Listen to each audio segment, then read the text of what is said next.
welcome to Extreme Graphic Tech. My name is Angelo and today I want to talk to you about the new RX 7900 XTX and XT because the older reviews came out today.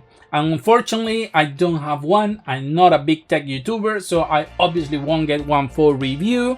However, I have seen like a dozen of videos from the big tech YouTubers and read like 6 or 7 different websites that I trust about the performance of these cars, and I have come to my conclusions that I want to share with you.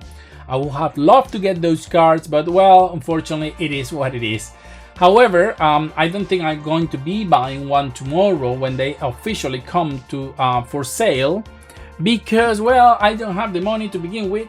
And second, I don't think I will be able to get one, considering I will have to be competing against the world. We have to remember that tomorrow we are going to get what is considered the founder's car, and I think a couple of days after you are going, the AMD partners are going to start selling their own models. So this is normally something that AMD does in order for them to sell the first batch at MSRP, but then the AMDs are going to be selling the cars at whatever price they consider that the car values. And this is where things get tricky when we are going to be talking about the performance of the car. Let's start with the performance. I'm not going to be using anybody's slides or anything because I think that's cheap. Not cheap, but you know, it's not fair for them who work on this for me to be showing their results just like that. Okay, so but let's just be talking about the performance. So to begin with, I have to say is a very good car. It's much better than I anticipated, or not as bad as I thought it was going to be. So anyway, you want to see this.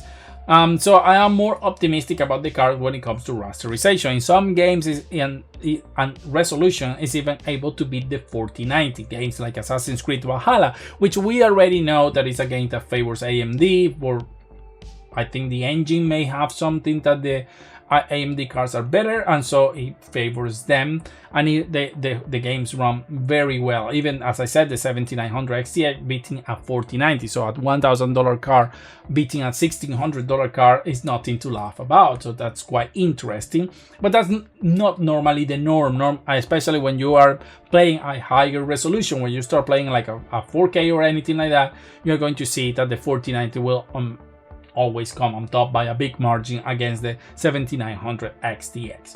However, AMD never said it was competing to the 4090, and it's clear after watching the reviews why, because they know their car is probably at the 4080 level, being faster in general. However, that doesn't mean it's always faster. Some games are going to run better on Nvidia cards like a 4080, so depending on the game you want to play, you may look at the 4080.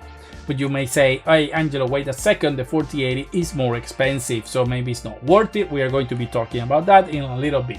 What I want to say is that at the end of the day, the XTX is a really fast card that is going to honestly play any game you have at the moment and in the future at high frame rates and resolution without any issues. So if you get it for the original MSRP, well, it's an interesting price. I'm not saying the prices are good, not for this, not for the Nvidia, especially the 4080, but comparing, and that's where things get tricky, because you know, we're at a point in life or in the tech space where $1,000 car seems cheap just because the competition is $1,600. However, I think that both are very expensive and overpriced, and they should not cost this. But now the tricky part is that we are talking about MSRP prices in dollars. In Europe, we have no idea what the price is going to be yet, at least not officially, and at least not in store, because even though they are going to be on sale tomorrow, they're going to be on stores tomorrow, they haven't published. Any website in the UK has published the official prices for this series of cards, which makes the whole thing very complicated, because it's not the same to recommend a card that maybe costs £1,000 again a 4080 that costs 15 pounds, which is a very big difference, or what it could be a card that costs £1,300 against a card that costs £1,400. You know what I mean? So without that information, it's very hard. I'm basing my opinions just based on MSRP, and in that case, the RX 7900 XTX is a great value proposition. However, there is a point that I want to make here. It's a good value proposition car compared to what is on the market right now when it comes to rasterization. But if you are like me and you are a very big defender of ray tracing, even though the RX 7900 is going to do very well on many ray tracing games, on the more demanding ray tracing games like Minecraft, Cyberpunk, or Dying Light, just to give an example, the card is going to tank, forcing you to use techniques like IFSR in order to regain some of that performance. And yes, this is something you have to do even with a 4090, but many of the 4090 ray tracing games you can play without any FSR or DLSS technology, and those that are not demanding, and still achieve 60 FPS.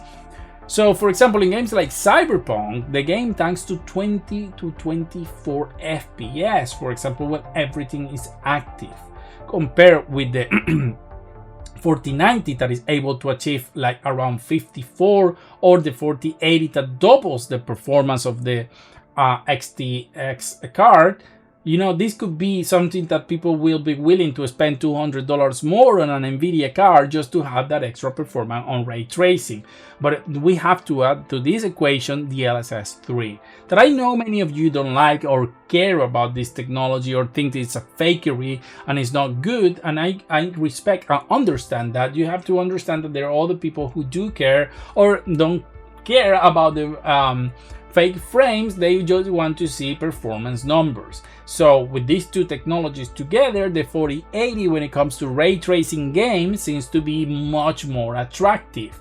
And so it will depend a lot on the price when that happens, because of course I'm not going to recommend you to get a 4080 over a 7900 XTX if the difference in price is $400. It makes no sense just because you want better ray tracing. But if the difference is 200 or less, then the story changes a little bit, because people spending $1,200, $1,300 maybe for IB partners, you know, they could just spend 100 or 200 more and get the NVIDIA card.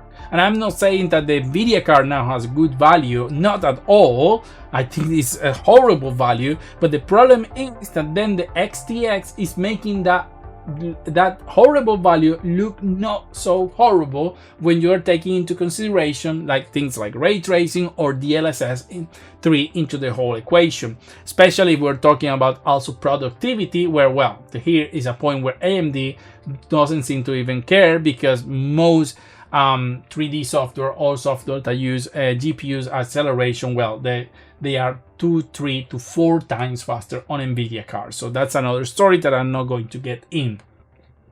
Having said all this, as I said, I think the RX 7900 XT is a very, very good GPU. Here in Europe, we will have to wait to see the prices just to be able to, you know, make a full opinion based on price. Because as I said, one thing is $200 different, another is $400. However, I think the thing we have to address here, and that I do not understand, is the XT card. From my point of view, that card should either not exist or cost less. And this is sort of what happened with the 4080 and 4080 12 gigabytes in terms of performance. Just the problem is that they were called the same, but this is exactly the same situation. One is called XTX and the other one is called XT. It's also very confusing for the normal people. No, XT, XTX, 4080, 12 gigabytes, 4080, 16 gigabytes. It's basically the same thing. But here, the value proposition from my point of view is even worse than it was from between the 4080 and the 4080 12 gigabytes, because we're talking $100 less for a card that is got a lot, not just on performance, but also in RAM. I don't see why anyone, honestly, will spend $800 on the XT and not spend that money on the XTX. You're going to get between 15 to 20% more performance and 4 extra gigabytes of VRAM. You may never use it, but you know, it's better to have it and not need it. So I don't understand the proposition, or what is AMD? Is AMD putting the XT in that price point to make the 7900 XTX look more, you know, interesting? Is the 7900 XT just bad chips that they, you know, okay, let's just put it here?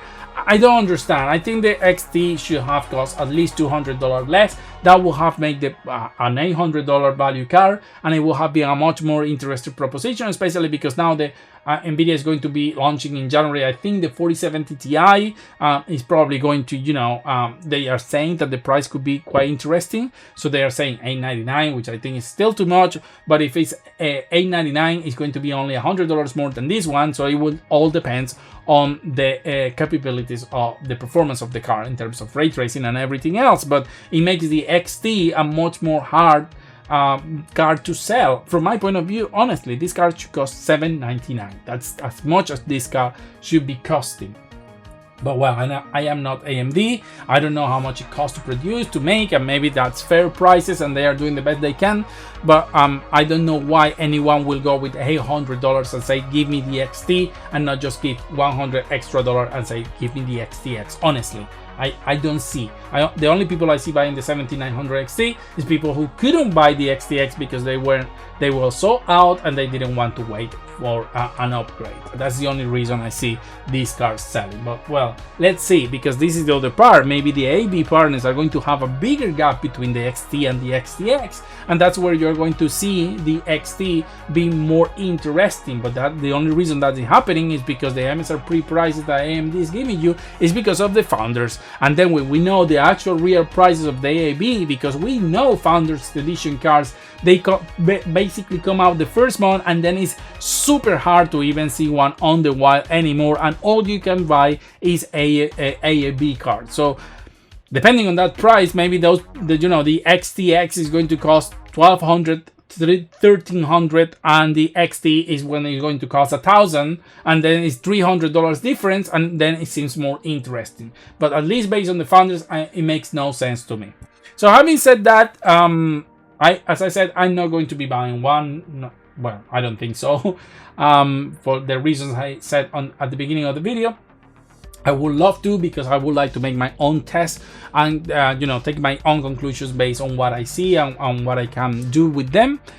But yeah, I think AMD came with a good product. The XTX is priced correct, at least in dollars.